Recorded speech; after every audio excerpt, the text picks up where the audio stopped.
Hi, this is Visit Pro Trade channel. In today's video, I will show you how to combine first name and last name in one cell on Microsoft Excel.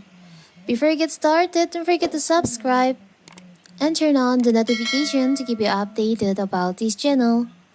Thank you and let's go! Combining first and last name in Excel is a common task that can help streamline that management, improve organization, and enhance analysis. And in this video, I will show you how to combine the first name and the last name on your Microsoft Excel. It's so simple. So first of all, of course, we have to open our Excel. As you can see, here I have the data for the name and the surname, and I will combine the full name. So first, I will show you. You can just write for the first cell like this.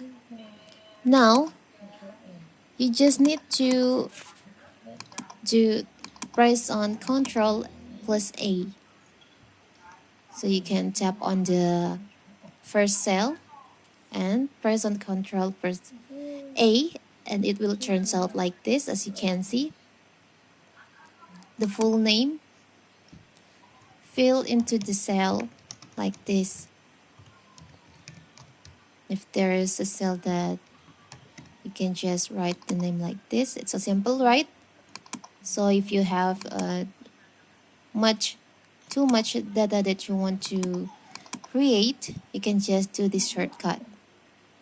It's so simple, right? So that is how to combine first name and last name on Microsoft Excel. Don't forget to like and subscribe and turn on the notification to keep you updated about this channel. Thank you and see you!